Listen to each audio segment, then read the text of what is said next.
다섯째 인을 떼실 때 내가 보니 하나님의 말씀과 그들이 가진 증거로 말미암아 죽임을 당한 영혼들이 제단 아래에 있어 큰 소리로 불르이르되 거룩하고 참되신 내 주제여 땅에 거하는 자들을 심판하여 우리 피를 갚아주지 아니하시기를 어느 때까지 하시려 하나이까 하니 각각 그들에게 두루마기를 주시며 이르시되 아직 잠시 동안 쉬되 그들의 부모 종들과 형제들도 자기처럼 죽임을 당하여 그 수가 차기까지 하라 하시더라. 아멘.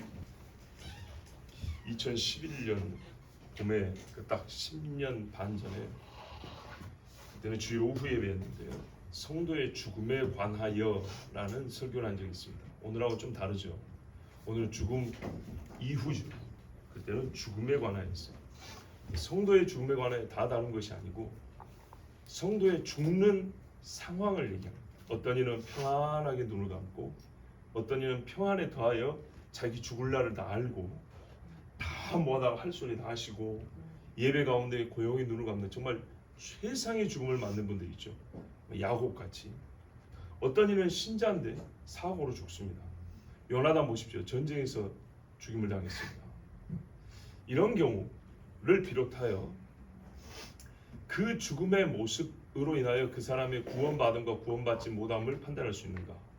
또는 성도가 우리가 이상적인 죽음의 모습이 있지만 항상 그러해야 하는가? 그 문제에 생각을 해봅니다. 죽는 그 순간을 한번 생각해 봅니다. 죽음 안에 들어가는 그러니까 사망 사후로 들어가는 그 과정에 있어서 죽음이라는 순간에 대한 우리의 판단 어때야 되는가? 그 생각을 해본 거죠. 하여튼 그리고 10년 반이 지났는데 며칠 전에 하나님께서 또 마음을 주시는 것이 그것을 그대로 전할 건 아니지만 물론 여러분은 그때 설교를 못 들었죠. 그렇지만 죽음 이후에 관하여 또 말씀을 전했다. 정말 오랜만에 그런 말씀을 주셨어요.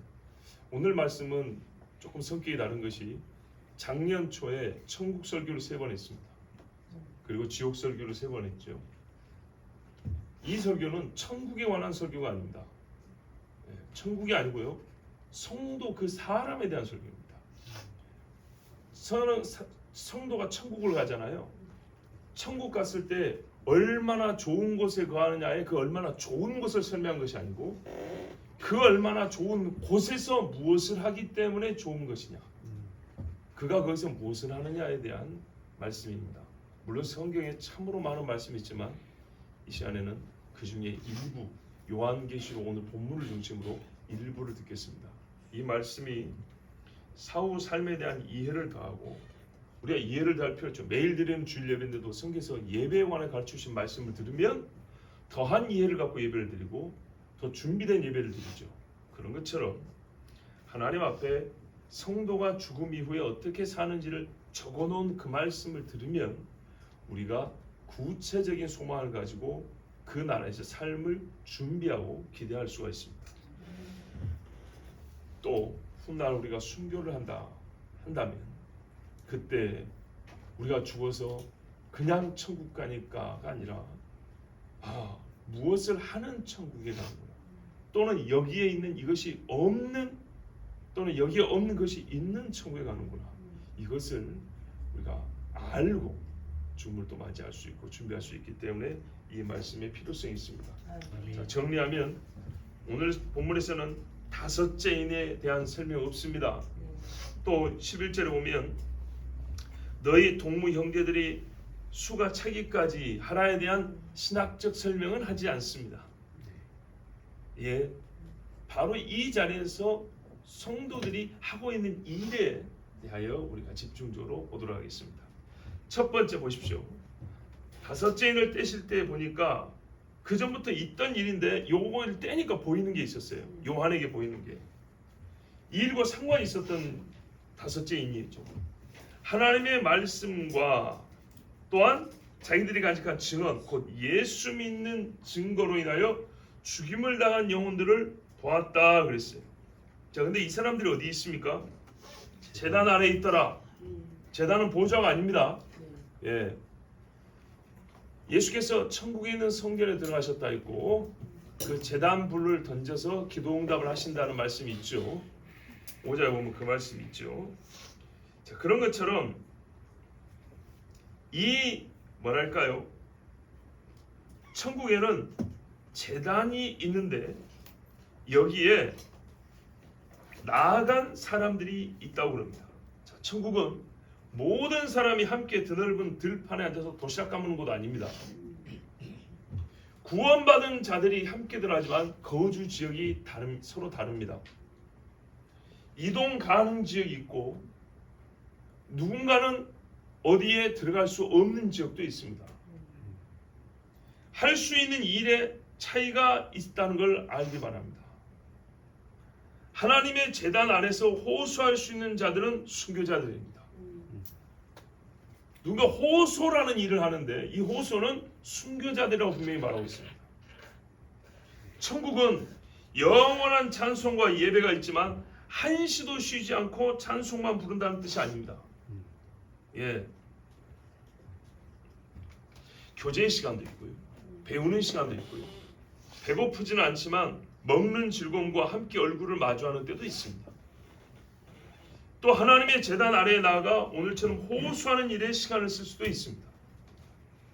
분명히 있는 일입니다. 그런데 이 사람들이 호소할 때 다른 사람들은 뭐하냐? 다른 일 합니다. 다 호소하는 거 아닙니다. 여러분 천국에 가면 우리 작년에 천국 설교 보면 여러 곳간이 있잖아요. 한번 보고 싶지 않으세요? 거기도 가야죠. 그런데 동시에 그거 하면서 가족들과 같이 생명나무 강가를, 생명수 강가를 걸을 수 있을까요? 그건 안 됩니다. 하나님은 동시에 모든 일을 하시지만 사람은 그렇게 안 되는 겁니다. 자, 아까 배우는 시간도 있다고 그랬습니다. 우리가 이 땅에서 성경을 빠짐없이 다 알면 좋은데 다 알고 죽지는 못합니다. 그렇죠? 근데 너무 모르고 죽은 분들도 있습니다. 그런데 너무 모르고 죽었는데 맞닥뜨린 광경은 뭘 좀 알아야겠어요.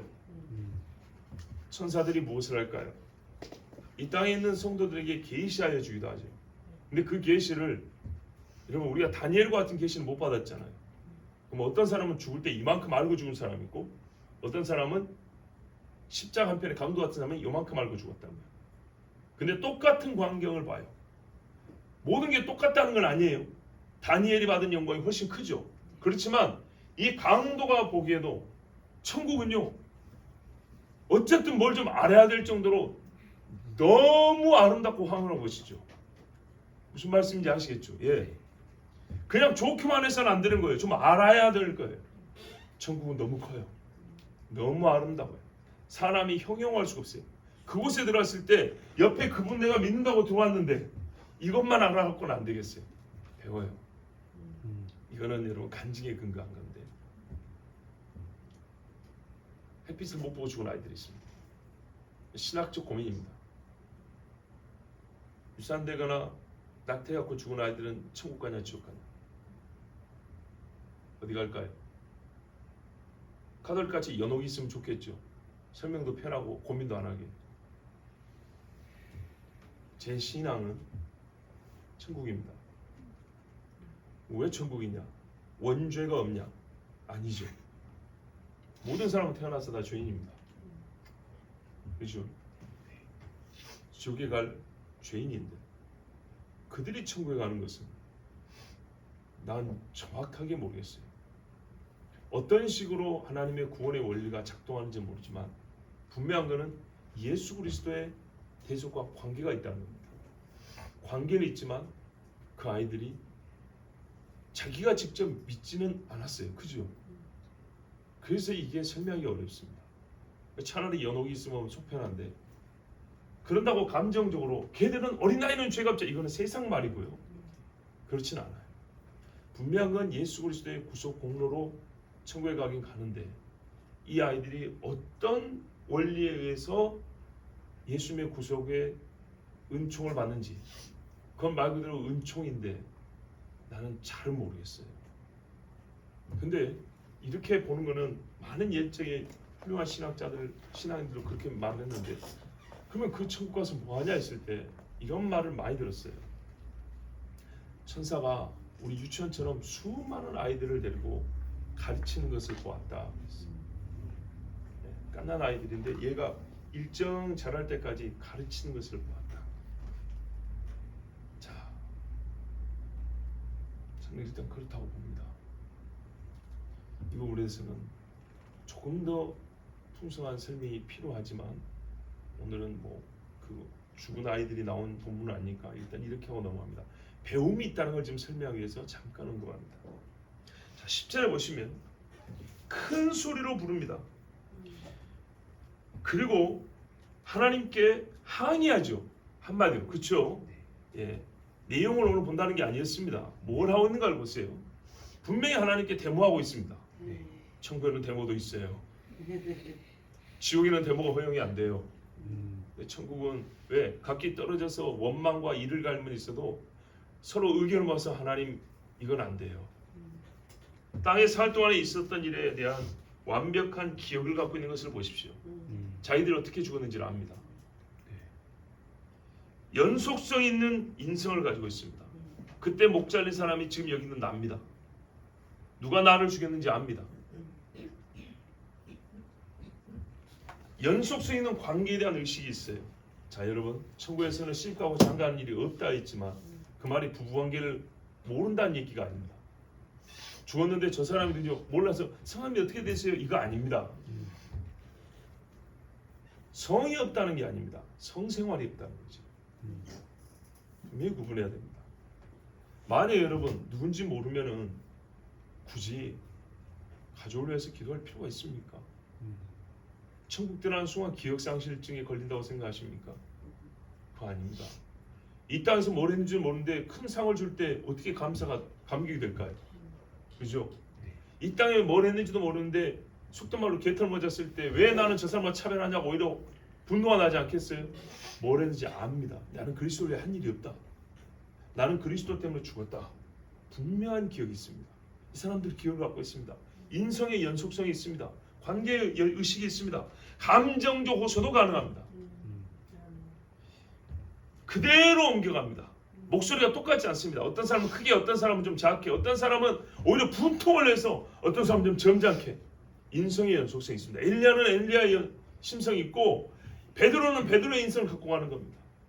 물론 우리가 말하는 대로 성화와 영화롭게 되겠지만 그 사람은 그 사람입니다. 땅에서 경험했던 일이 생각나고 그때 느꼈던 감정이 잊혀지지 않습니다. 무엇으로 호소하는 거 보세요? 자기들을 죽인 자를 심판해 달라는 거죠. 그죠? 자, 그러면 천국에는 기분 좋은 일만 있을까요? 이 사람들 지금 기분 좋아서 데모합니까? 기분 나빠서 데모하죠. 맞아요. 천국은 마냥 웃고 있는 데가 아니에요. 괴로운 일이 다 지워진 상태로 들어가는 게 아니라 이 말입니다. 천국이 행복한 건요, 땅의 고통이 잊혀져서 행복한 것이 아니라 어디서보다 의의 심판을 기도할 수 있는 곳이기 때문입니다. 여기 와 보니까 하나님이 의롭게 심판하는 거 확실히 믿어집니다. 사실 걱정할 필요가 없어요. 천국에 와 보니 여기서는요 호소할 수가 있는 곳이에요. 땅에서는 호소가 안 됐어요. 그래서 죽었어요. 근데 여기서는 하나님께 직접 호소가 되는 곳이에요. 여러분 그것만 해도 기쁘지 않습니까? 아멘. 신자는 호소할 수 있는 기쁨 가운데 하나님의 의로운 심판을 구합니다. 또요 공의에 대한 감각이 최고조에 이릅니다. 무엇이 옳은지 그른지를 이 땅에서는 아무리 훈련해도 이만큼밖에 몰랐는데 천국에 사는 사람들은요 천국에 들어가 하나님의 영광을 보는 순간 공의와 불의, 의와 불의의 차이를 진짜 영혼의 차이로 감지합니다. 그래서 어떤 의미에서는 더 호소가 나오는 거예요. 하나님의 거룩에 합당한 일을 해주십시오. 우리 이 땅에서도 알잖아요. 이 사회 돌아가는 거 보면서 알잖아요. 그런데 침묵하고 있죠. 잘 안 움직이죠. 그죠? 운동성도 약하지만 사실은 감각도 많이 둔해요. 생각할 때가 있고 안 할 때가 있어요. 나하고 관계되면 조금 민감하고 거리감 있으면 그러든지 말든지 넘어갑니다. 천국에서는 그러지 않아요. 뭐 공의에 대한 감각이 그게 극단적으로 올라갑니다. 사람이 느낄 수 있는 최고적으로 올라갑니다. 그래서 하나님의 거룩과 영광을 위하여 하나님의 공의를 위하여 호소하는 자들이 있습니다. 정리하면요, 천국의 신자는 생각하면서 합니다. 땅에 있을 때보다 훨씬 명석해지고 옳은 사고력을 가지게 됩니다. 공의에 대한 감각도 최고조에 이릅니다. 자, 여기서 한 가지 신학자들이 대답하기 어려운 문제가 있습니다. 그러면 사랑하는 자들이 지옥에 떨어져 있는 것을 알 때, 기억력을 갖고 있다는 거지. 알 때 과연 천국이 복되고 즐거운 장소가 될까? 그 가족들, 내 자식들 생각한다고, 부모 생각한다고 거기서 웃을 수 있을까? 그래서 지옥은 사라진다고 주장하는 사람도 있어요. 보세요. 천국에 들어간 자에게 영원한 안식이 주어지기 위해서라도 지옥을 없애야 된다는 거예요. 아니, 가족의 죄인데 어떻게 안식하겠냐 이 말이죠. 그래서 하나님이 끝내 지옥을 없애시고 다 천국에 데리고 와서 안식하고 즐겁게 하실 것이다 라고 주장하는 사람도 있어요. 과연 그럴까요? 미국의 무디 기념교회 담임 목사였던 어윈 루처 목사님 있어요. 이분이 이런 말을 했어요. 하나님께서 신자의 눈물을 닦아주신다는 의미가 무엇일까? 직접 손을 이렇게 닦아주냐. 그래도 여러분 슬픈 일에 생각나서 또 눈물이 납니다. 근데 하나님이 성경 보면 닦아주면 더 이상 눈물 안 난대요. 무슨 말이냐면 눈물 흘릴 일이 없게 하는 거죠. 고통스러운 일이 발생하지 않는다는 게 아니라 속에서도 고통스러운 일이 고통으로 생각이 안 된다는 얘기입니다. 기억은 있지만 다른 해석이 된다는 얘기입니다. 그게 무슨 말이냐 하면 하나님의 깊은 섭리를 땅에서는 몰랐는데 천국에서 듣고 보니 아까 배운다고 그랬죠. 이제 더 울 일이 사라지는 거예요. 땅에서는 아무리 많이 알아도 모르는 게 더 많아요. 공의에 대한 감각, 하나님의 거룩에 대한 감각 아무리 많다 해도 우리는 조금밖에 몰라요. 이 조금 상태에서 지옥에 간 형제자매를 생각할 때는 슬픔 외의 것이 없어요. 근데 여러분 생각해보세요. 이 땅에서도 시간이 오래 지나면 잊혀지잖아요. 그러지 않습니까? 30년 지나면 부모 생각도 잘 안 납니다. 그런데 하나님께 진짜 좋지 않은 심정으로 따지는 사람들은 그렇게 따지는 거예요. 천국에서 100년 만년 살아도 지옥에 있는 성도들 생각하면, 아니 식구를 생각하면, 그때는 여러분 일단 일침을 가졌어요. 이 사람아, 이 땅에 살면서도, 이 험한 세상 살면서도 30년이면 부모도 있던데 천국에서 100만 년 살면은 그게 가족들이 생각나서 기쁘겠냐고? 당신 기억력으로는 다 잊어버릴 거다. 제 말이 여러분 잘 이해가 잘 안 되십니까? 안 되는 것 같은데. 봐보세요. 이 험한 세상에 살아도 30년이면 부모를 잊어요. 근데 그 좋은 데서 시집 가기 전에 딸이 엄마 없이 못 살아. 그래 봐야 시집 가고 1년이면 엄마 있는다 그 말이에요. 남편하고 사귀기 더 좋으니까. 그죠? 하물며 땅에서도 좋은 데 가면 1년이면 다 잊어버리던데. 그러니까는 그런 질문 자체가 굉장히 잘못된 것이긴 한데, 자 일단 그 질문을 받아들였다고 할 때 과연 천국에 있는 분들이 지옥에 있는 식구들 때문에 즐거워할 수가 없느냐? 그렇지 않다는 겁니다. 눈물의 원인이 되었던 그 사람이 하나님의 공의의 심판대 앞에 선다는 것이 눈물이 아니라, 기쁨은 물론 되기는 어렵겠지만 눈물을 닦아주는 일이 되는 겁니다.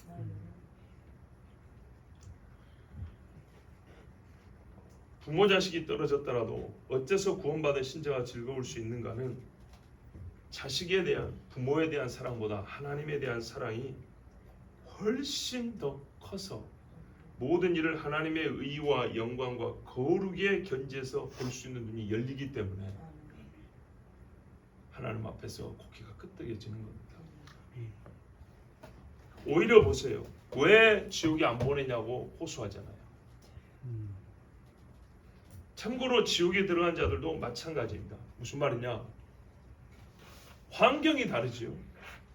천국에 있는 사람들의 의식과 몸 상태하고 똑같다 이 말이에요.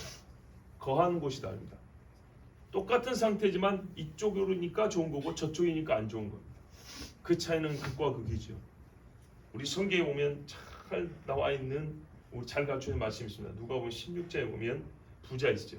이 부자에 대해서도 우리 잠깐 생각해 보면 나사로를 알아봤어요. 땅의 기억이 그대로 옵니다. 아브라함도 알아봤어요. 얼굴 못 본 사람도 직관적으로 알아봅니다. 베드로가 모세와 엘리야를 어떻게 알아봐요? 뭐 사진이 있습니까? 신원증명 있습니까? 아니죠. 보자마자 이게 바로 죽은 후에 우리의 어떤 영적 상태입니다. 예, 영적 직관이 생깁니다. 보자마자 알아봅니다. 그런데요, 이 부자가 뭘 걱정했냐면 땅에 있는 형제들을 걱정하네요. 똑같습니다. 그대로 기억을 갖고 있습니다. 또 형제들에 대한 사랑이 있습니다. 그들은 여기 안 왔으면 땅에서는 서로 땅 따먹기나 싸웠을 줄 몰라도 지옥에 와보니까 이거는 안 되는 거예요. 아무리 그래도 안 되는 거예요. 그래서 여기는 안 왔으면 악인이라도 형제간의 우애 정도는 남아 있습니다. 지금 땅에서 갖고 있었던 사랑은 그대로 잔존하게 들어옵니다. 그런데 참 놀라운 게 있어요. 지각이 열립니다. 무엇을 어떻게 하면 형제들이 여기 안 오는지 압니다. 자기가 왜 들어왔는지도 압니다. 회개하리이다. 회개 안 해서 자기가 여기 왔다는 것도 알고 내 형제들도 나와 똑같아서 회개 안 오면 전부 다 떨어진다는 것을 압니다. 대단히 훌륭한 지식을 갖게 되죠. 그러나 그 지식을 갖고 있다고 구원하는 건 아닙니다. 때가 늦은 거예요. 살았을 때와 연속성 있는 인격을 유지하고 의에 대한 감각도 훨씬 나아졌어요. 그죠? 자기가 여기 왜 들어왔는지를 알아요. 옳은 말도 할 줄 알았어요. 그런데요, 늦었어요. 자, 11절 보세요. 천국에 간 신자는 흐릿한 영으로 흐물흐물 날아다닌다고요? 안 그런다고요? 안 그럽니다. 물질을 투구하고 다닐까요? 아닙니다. 보세요. 흰 두루마기를 주시며 그랬어요. 흰 두루마기 어떻게 해야 되죠? 그러면 입어야죠. 입혀주는 거죠. 육체가 있습니다. 두루마기도 0이고 보이는 것도 0이고 다 막 뭔가 잡힐 듯 잡히지 않는 그런 상태냐? 그런 것들이 아니에요. 분명한 것은 뭐냐면요, 죽은 자들이 형체 있는 육체를 가지고 있다는 겁니다. 이거 구분해야 됩니다. 그러니까 제단 앞에 걸어갑니다. 자, 먹을 수 있죠. 만질 수 있어요. 이동을 하는데 이동할 때는요, 생각하면 거기 가 있는 게 아닙니다. 다리로 걸어갑니다. 중요한 사실입니다. 그럼 이게 부활한 몸이냐? 아닙니다.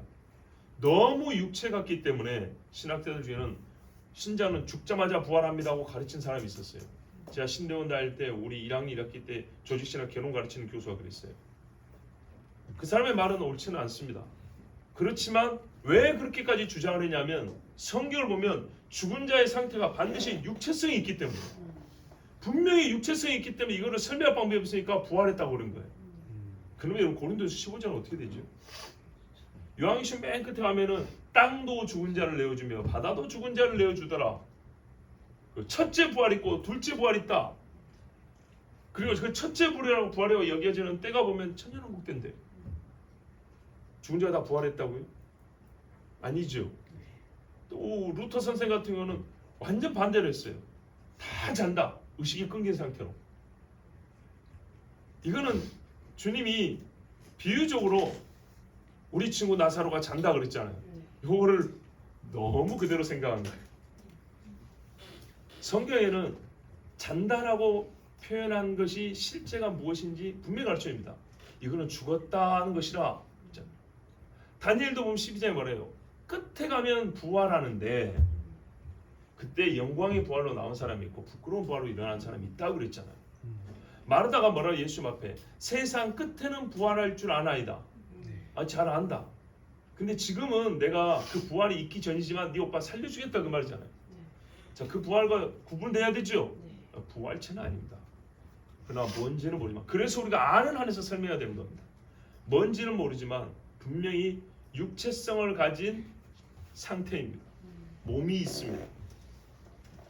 분명히 여기 썩어가는 몸하고는 달리 무언가 누릴 수 있고 느낄 수 있는 몸이 있습니다. 형체가 가진 육체입니다.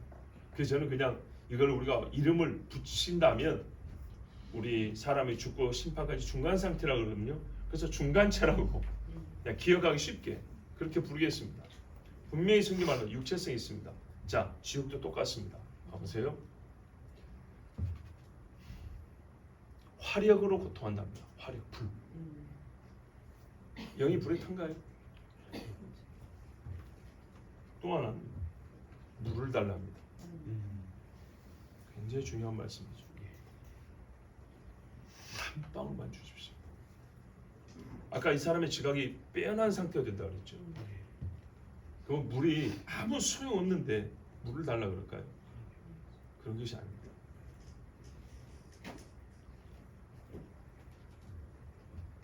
무언가 우리가 현재로서는 형용하기 어렵지만 육체를 갖고 있습니다. 여러분 간증들도 많이 들어보셨을 거예요. 천국 지옥 갔다.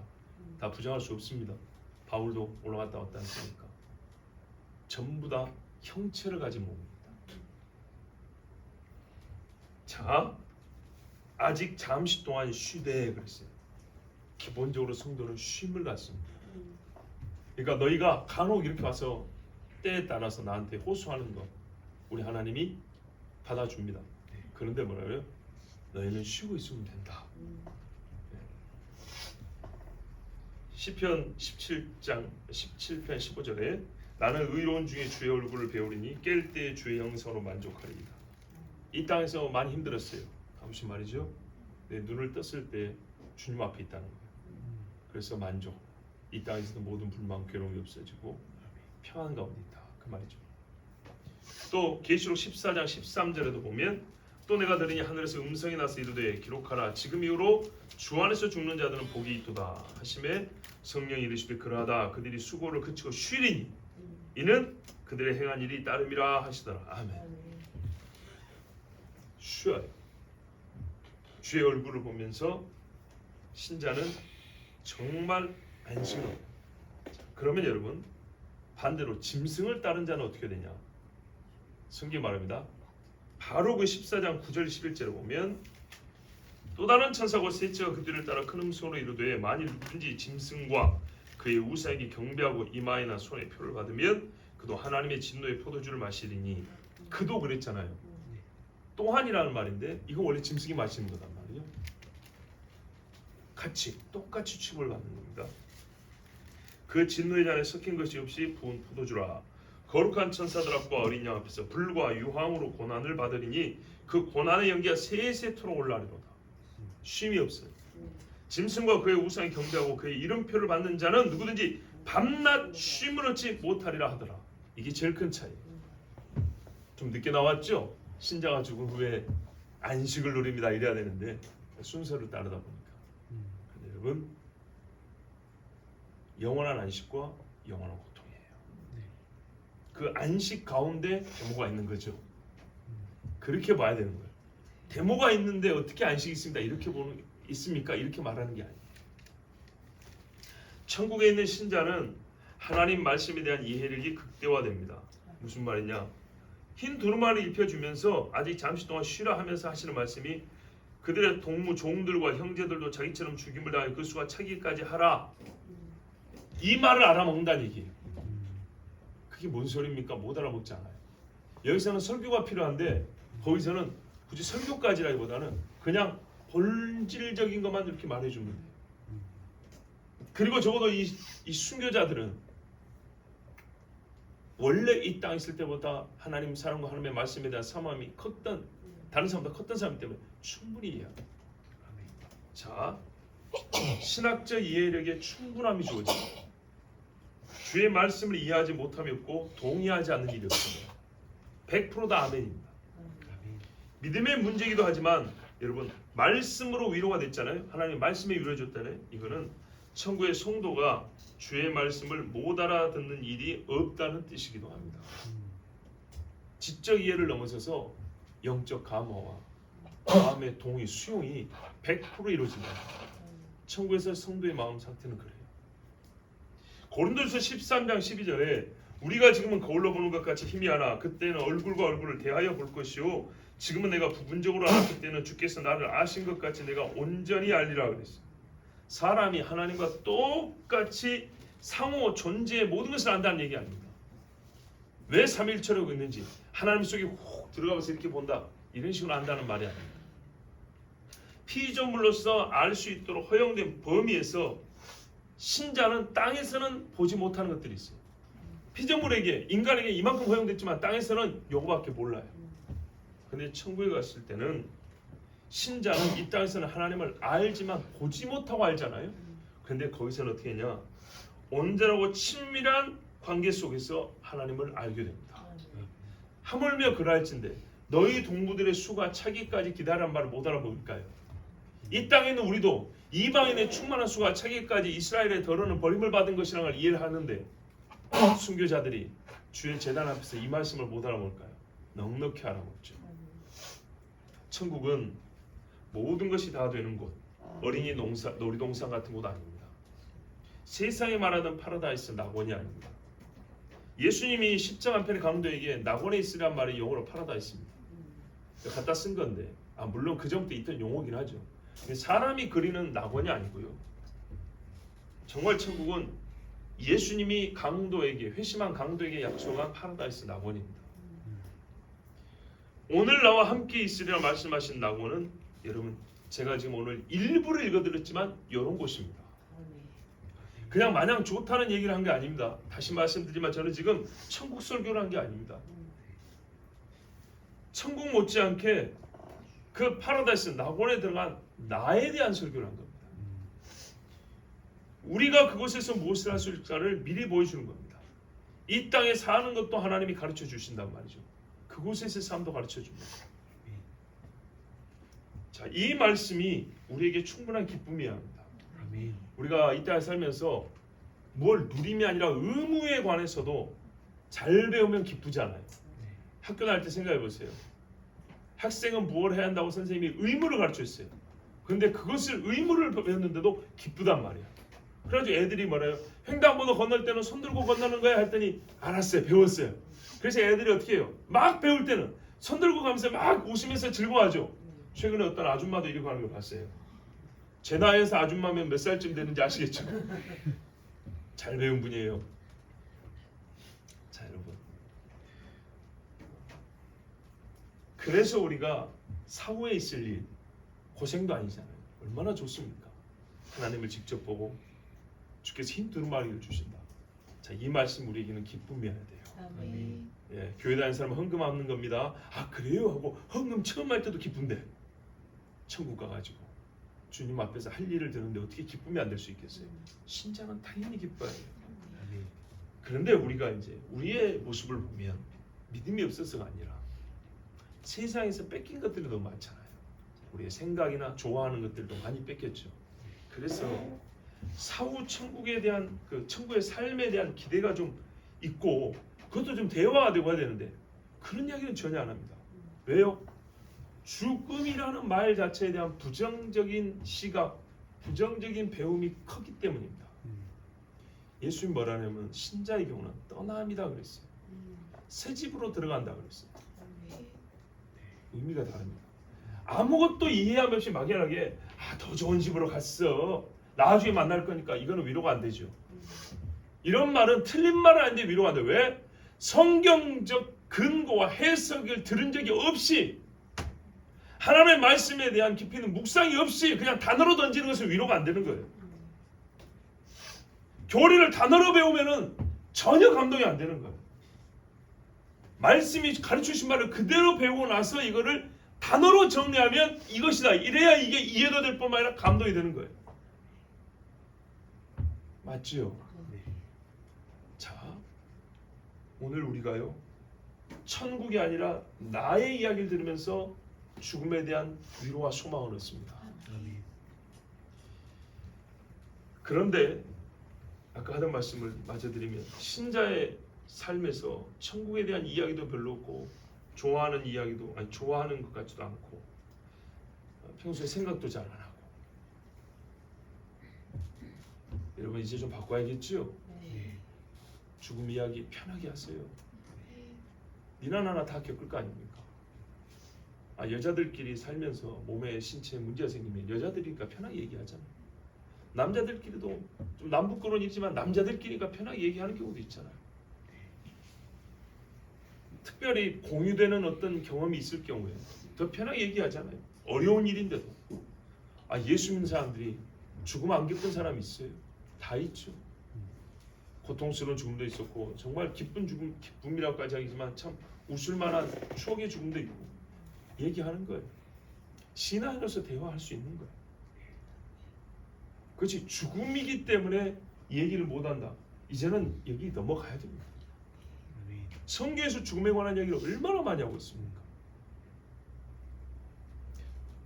그런데 어느 때 이제 죽음에 관한 이야기를 하고 이 사후의 나를 기대하게 되는가를 보니까 현재 우리의 마음 상태 많이 삐뚤었다는 것을 보여주는 증거이기도 한데, 건강하고 돈 많고 평안할 때는 신자랄지라도 천국을 사모하는 얘기도 없고 마음도 적다가 언제 주님 안에서 안식을 원하는가 보니까 땅의 장막이 쇠하고 찢어지고 비바람이 다 새 들어올 때, 땅의 장막 뭐예요? 우리 사는 집 말고 내 몸. 내 몸이 비바람을 이겨낼 수 없을 때, 그때쯤 되면 그곳을 생각을 합니다. 건강할 때 전혀 생각 안 해요. 저희 아버지가 지난 휴가 때인가 추석 때인가 그랬어요. 가정 예배 드리는데 건강한 사람한테 죽음은 절대 들리지 않는 소리다. 수십 년 전도해봤는데 한 번도 안 들어. 그런데 육이 무너져 죽음이 가까울 때는 그 안 듣던 사람도 듣더라. 들어서 믿음에까지 들어간지 어쩐지는 모르겠지만 믿음에 들어간 사람이 있었어요. 이게 여러분, 사람이 약할 때 강함 되시다. 네가 약할 때 주의 능력이 온전해집니다. 바로 그 말씀이죠. 이거 꼭 나나 아니나 모든 사람에게 공통된 거예요. 핍박과 고난 속에서 애처롭게 예배하는 신자들이 주님 나라를 사모하더라입니다. 세상의 찢기와 약한 자가 되었을 때 주님 나를 데려가 주세요 하고 그 나라를 구합니다. 그래서 하나님께서 우리 땅의 장막을 퇴락하게 만드실 때가 있는 거예요. 더 좋은 데를 사모하라. 이 육체를 왜 하나님이 허무시는가? 우리가 이 육체가 아닌 더 나은 육체로 살 수 있다는 것, 그때가 기다리고 있다는 것을 깨닫게 하려고 하나님께서 이 육체의 장막을 허무십니다. 뭐 하려고요? 더 좋은 장막을 주시려고. 오늘 말씀의 주제에 들어가면 더 좋은 장막에 거하여 살게 하시려고. 그 중에 일부를 들었습니다. 혹시 신학적 근심이 되면 근심하십시오. 더 좋은 이야기를 좀 해줬으면 좋겠는데 그럼 찾아 읽으십시오. 뭐가 좀 부담스럽다, 기도하십시오. 저는 분명히 하나님 주신 말씀, 오늘 본문 안에서 사후에 신자가 사는 삶에 관하여 전해드렸습니다. 최소한 불쾌감은 절대 없어야 합니다. 이것이 신자의 삶이기 때문에, 주님이 가르치는 신자의 삶이기 때문에 절대 불쾌함은 없어야 됩니다. 구원의 소식을 듣고 그런가 하여 묵상하고 거룩한 근심을 할 수 있지만 우리 신자가 이 말씀을 거부하거나 불쾌하는 일은 전혀 없어야 합니다. 오히려 지혜로운 자는 육신의 장막이 아직 성할 때에도 새롭게 입게 될 장막을 사모하는 것입니다. 기도하겠습니다.